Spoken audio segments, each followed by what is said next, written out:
One of the lies that I hear leaders tell themselves the most is that they're a good listener. They believe that because their team doesn't come right out and tell them otherwise, that they are a good listener because, well, they have an open door policy and because they lean in when their people are talking. The reality is, listening isn't about nodding, leaning in. Listening is about seeking to understand from the person's position on the other side of the conversation. That's what good listening is. And when you're reloading your response leaders to what your teammate is saying, what you're getting yourself into is that trap of listening to respond, to answer, to produce versus listening to understand, to gain clarity, and to let the other individual on the other side of the desk, table, or room know that beyond being heard, that you have a depth of understanding of what they're saying, or they can count on you to ask a follow-up question if not. See, there are different levels of listening that we all use, and that I hope that you're going to lean in today to this conversation around the listening lie that you've probably been telling yourself for a long time, that I'm a good listener. And let's lean into what's possible and how do we transform ourselves from believing that we are to having our people celebrate, acknowledge, and tell us that we are, so that the deep knowing that we are actually effectively and impactfully listening to our people is actually resonating with them so they know that they've been heard. See, what I know to be true is that when leaders say that, oh, I'm a good listener, I'm leaning in, and maybe you are really great at asking questions, but if your questions are ones that are always there to solve the problem for the other person, you haven't really heard through to their problem. They're not coming to you oftentimes, leaders, to tell you that I want you to solve my problem. They just want you to hear them and the frustration and the pain point that they have and co-create that solution and that strategy for the what's next together. See, in the three levels of leadership listening, you've got three different aspects. One is the surface level. You hear the words, right? It becomes transactional in that moment. It becomes transactional to the point of which you can actually give them the pointers and the tips and the tools that you want them to have, not that they actually want or need for themselves, right? So that's the transactional mode. When we're transactional, we aren't relational, which means it's one-sided. It's not two-sided. It's not a two-way communication thread. It's very one-sided. That's level one. Level two is active listening. We've talked a lot about that here in the Leadership Sandbox, where you do ask clarifying questions. You you pull things out, but you still are pushing toward your want for an outcome and your agenda. That's not going to lead us into a transformational conversation. It's very one-sided, focused on you. The transformational is that you're listening for meaning, you're listening for emotion and impact. And then you have the ability to reflect back what matters most to them, not you. See, when we can push pause for a moment before we respond and recalibrate in our head what we actually heard and reframe it back, we're listening for intent and helping the other individual on the other side of that conversation to feel seen, heard, and acknowledged. But that listening lie that you're telling yourself because you have that quote unquote open door, because you believe that what you do is truly effective, or like one leader told me last week, she said, Tammy, I know that I'm listening to my people because they're not telling me otherwise. And when I ask them how I'm doing in my role, they're saying, great, you're better than your predecessor was. Well, based on what? And have you asked if they feel heard? And have you ever asked if your people have not felt heard by you? And if so, in what circumstance, so that you can learn from those opportunities?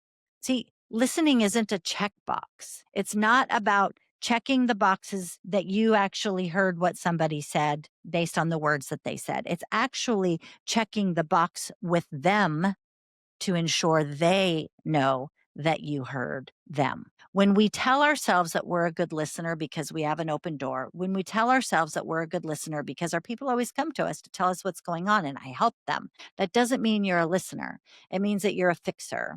Now, I believe that our team here in the Leadership Sandbox, we're like gladiators and that we go in and fix communication problems in the workplace, and we love that. It's so much fun. And I think about how to be more impactful in that role, how to work with leaders to do that help them to do that heavy lifting, if you will, heavy lifting of leadership. But it comes with getting really truthful and honest with yourself about what listening is, whether your people feel that their voice is heard, beyond being heard, that it's valued, and that you have created an environment where the dialogue is two-way. It doesn't mean that they're always going to come in and get their way with you when they come in to talk to you, because that means you've been listening to them. No, that's not it at all. And I know that you're smart in the sandbox and you know that. But it's also about how do you create that conversation loop by reframing back what you heard. What more do you want? What more do you need to say? Reframing back, what is it that they want from you? Is it that you want me to be a sounding board right now? Or do you just want to know that I've heard you and let me tell you what I've heard from you? Then and only then can you really truly say, when your people are reframing back to you that, yes, you've heard me, when they're coming back to you to say, yes, leader, you heard me. Yes, you sought the ways to understand what I was saying. And yes, you understood what I'm saying. You've met me at my need level. Then and only then, because it's been offered by your team, are you actually a good listener? See, now, if you go and ask your team, I'm challenging you with this. You go and ask your team because you want to break through these communication lies that you might have believed about yourself, one of which is the listening lie, right? That you're a good listener. And your team says, yeah, you're a good listener. Great. Tell me how. Tell me how you know. Tell me what I do. Reflect for me what it is I do as the leader of this team to help you feel seen and heard and understood. Tell me that. Show me, because I want to learn that, because I want to repeat that for you. And then here's the bonus round. Give them permission to give you something more that would also be beneficial for them so that they feel seen, heard, and understood. When you are creating in that environment as a leader, and your team is telling you, yes, you're a good leader because you pause, you reframe what I've stated into what you heard, and you seek to understand, you seek that clarification from me, then it's okay for you to hang on the outside of your door that you're a good listener. You know the character Sally from the wonderful work of Charles Schultz with the Peanuts, right? And she had the 5 cents. She set up the sign and the 5 cents for the psychiatry or therapist or what. Now I just drew a blank. I'm trying to make a good punchline here, but you get my point, right? That amazing image, right, where she's just like, "Yeah, come tell me everything. 5 cents. I'll give you an answer." Your team doesn't want you to be Sally. What they want you to be is someone who's open, someone who reframes, and someone who seeks to understand and not just solve. And then ask, what did you hear?